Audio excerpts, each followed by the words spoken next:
The Art of Romance Part 1, Sketchy Beginnings, by Glenn McCrary. On a Tuesday afternoon, a woman named Isabella Skye was sitting in the park staring at the clouds oh so high, observing her surroundings in hopes of gaining inspiration, when a beautiful creature suddenly broke her concentration. A lady approached Isabella and said her name was Elizabeth Spades, and that she was a photographer, and taking pictures was her way of expressing all of the emotions that she keeps locked up inside, with the result of each photo leaving many crowds mesmerized. She said, "If you are not busy, I would like to arrange a photo shoot, because you are so beautiful and I'd like to capture an image of you, and put them on display for all of the Penticton community to see. If you are uncomfortable in front of cameras, don't hesitate to tell me." Isabella said, "Why yes, I would love to be a symbol of your art, as long as your art is created from the passion within your heart."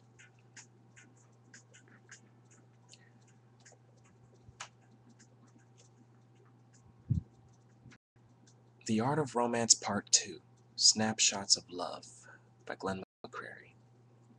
The day of the photo shoot came, and Isabella was ready to be photographed. Elizabeth was eagerly pacing, looking to add a whole new meaning to her craft.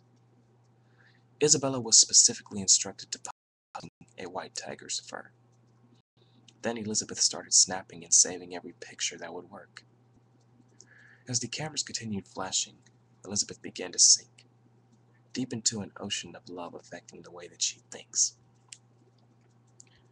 Her mind was telling her to finish shooting, on which she was dead set. Her heart was telling her to reveal her feelings, but she wasn't ready yet.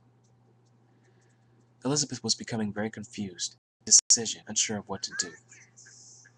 Whether to expose or bottle up her feelings, she was torn between the two. Then all of the bells rang, which meant that it was time for lunch. Elizabeth could feel a strong attraction for Isabella, she had a hunch. So she asked, "Isabella, care to join me for a picnic on the beach?" Isabella gladly accepted. She had lost all signs of speech. The Art of Romance Part 3, by Glenn McCrary. They both arrived at the park and picked a spot near the shade, spread the blanket over the grass, and opened a jar of marmalade. Ate some sandwiches, drank some wine, and decided to relax, while they were staring off into the clouds, steadily losing track of the strictly limited amount of time that they had left to spend. Surely they could waste a bit more, the world wasn't going to end. As they continued staring into the clouds, they appeared in many shapes, and oddly enough, one happened to appear in the shape of Isabella's face. Elizabeth's heart was slowly melting, and her temperature was rising. The time was either now or never. What was the use in disguising, when she could feel the love and compassion quickly building up inside? The burning desire that she had, there was no way that she could deny. So as they were both lying there, Elizabeth gently stroked her hand, and Isabella gently grasped it, without any hesitations or demands. All of the pieces were strangely, but finally starting to fall into place. Their love was gradually blossoming.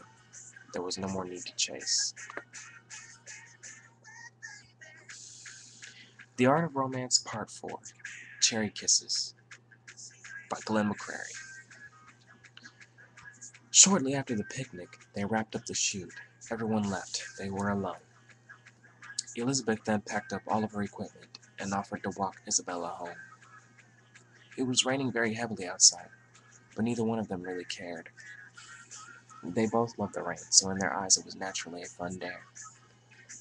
So they both ran out into the rain, tightly grasping each other's hands, and started dancing with excitement that neither of them could stand. Then Isabella slipped on a puddle and fell directly into Elizabeth's arms. Then she placed a firm but gentle kiss upon her lips, casting the perfect charm. They were only seconds away from reaching the corner of Isabella's street. But Elizabeth didn't want Isabella to go. Without her, she felt absolutely weak. Saying goodbye has always been the hardest thing for Elizabeth to do, for Isabella was the air that she breathed, and wondered if she had a clue. They arrived upon Isabella's doorstep, and just moments before Isabella left, Elizabeth pulled her beating in her chest. through a series of sweet chocolate-covered cherry kisses. This was just the perfect moment to allow our feelings to cross these bridges. And while the ground was still moist and as the raindrops continued to pour, they carried on. Like an addiction, they were helpless. All they wanted was more.